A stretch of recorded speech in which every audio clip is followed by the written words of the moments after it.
Today's video is an introduction to using chord tones when you solo.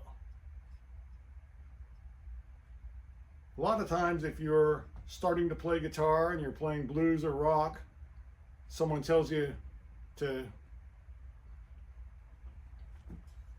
A lot of times when you're beginning to learn to solo and you're playing blues and rock, you might have somebody tell you to find the right scale for the key and then just play notes out of the scale to improvise your solo. And this can work to some effect. And this can work to some extent, especially if you've got good tone, good timing, good phrasing. But eventually you might notice that some notes sound better than the others. And usually that's because they are notes in the chord, hence the name chord tones. So as the chords change in a song that you're playing, you might want to pay attention to what notes you're playing to make them kind of match up with the chord. And that'll make you sound more melodic, or it'll make you sound like you get lucky and always happen to hit the right perfect note.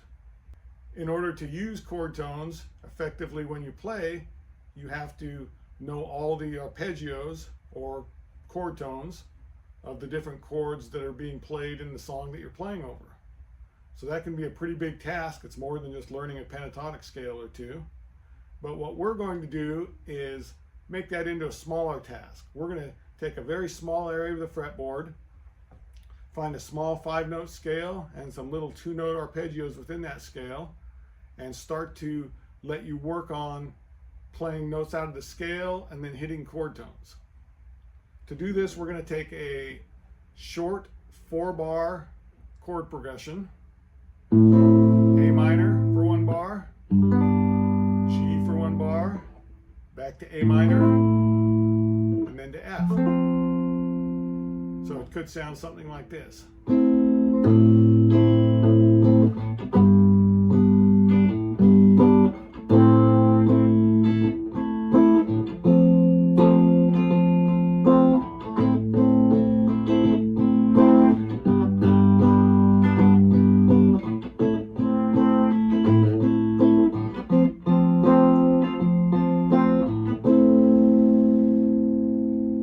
You can record yourself playing that, or you can get kind of a band-in-the-box solution and program it in as a backing track. Let me move closer so you can see what we're doing here. So some of you might know an A minor scale at the 5th fret.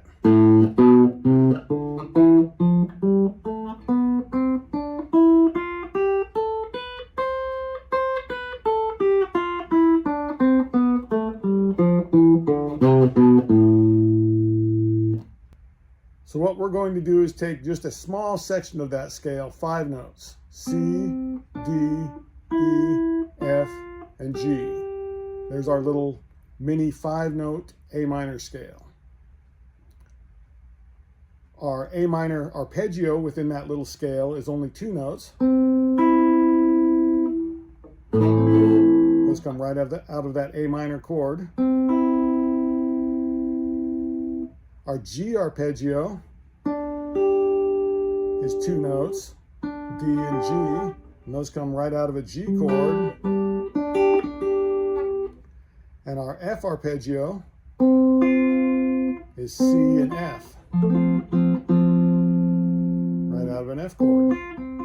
So we've got 5-note scale, 2-note A minor arpeggio, 2-note G arpeggio, and 2-note F arpeggio.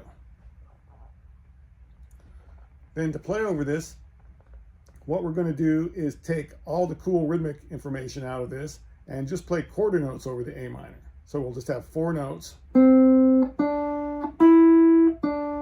can be any notes you want out of that scale. Then when the chord switches to G, we're going to hit one of those notes from our little 2-note G arpeggio and hold it for 4 beats. When the chord switches back to A, we're free to play notes from the scale again.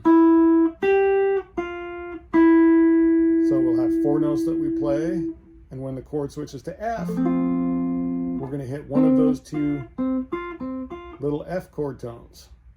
It's our 2-note F arpeggio. So that'll sound something like this.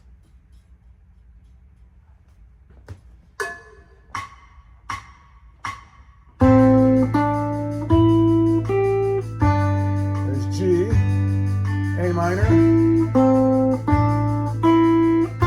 F, A minor, G,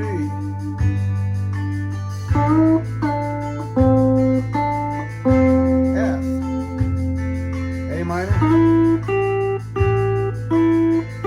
G,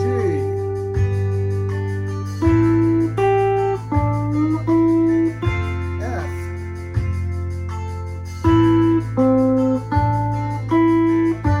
G,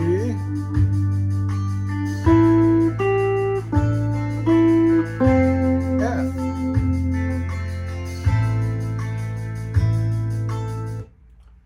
So hopefully you can hear that when I'm ending on those chord tones, those sound like the exact right notes that I should end my phrase on. We're going to expand that then a little bit. When that gets easy or gets boring to you, then we're going to say that you can put different kind of rhythmical phrasing over the A minor. So you're not just limited to quarter notes, but still over the G and the F, hit one note and hold it the whole time. And that'll sound something like this.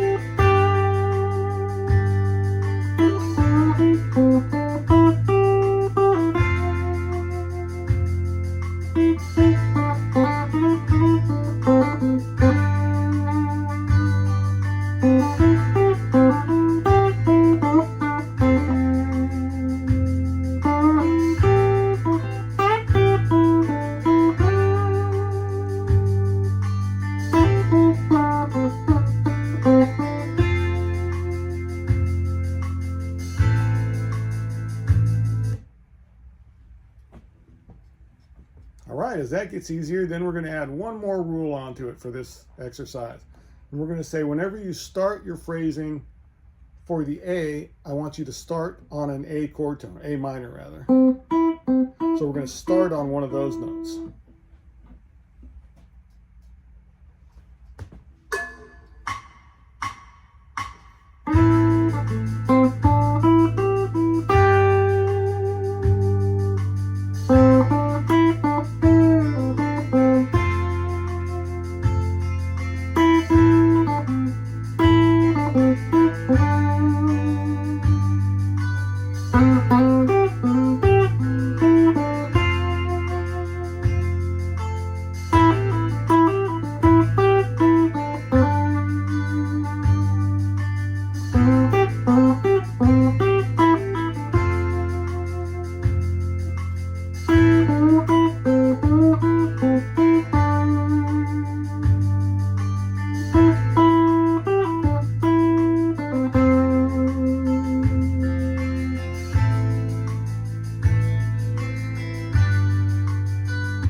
So that's the starting point for becoming aware of playing over chords. The next thing that you can do with this is you can take new areas of the fretboard. Maybe instead of those notes right there,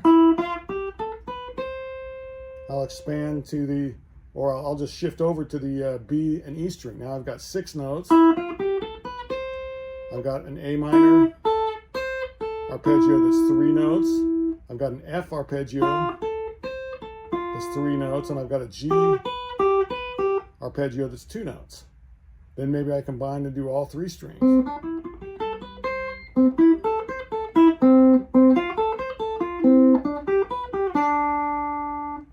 Then maybe I try it in a higher area of the fretboard. And eventually cover every place you can on the fretboard. Then try it with different chord progressions.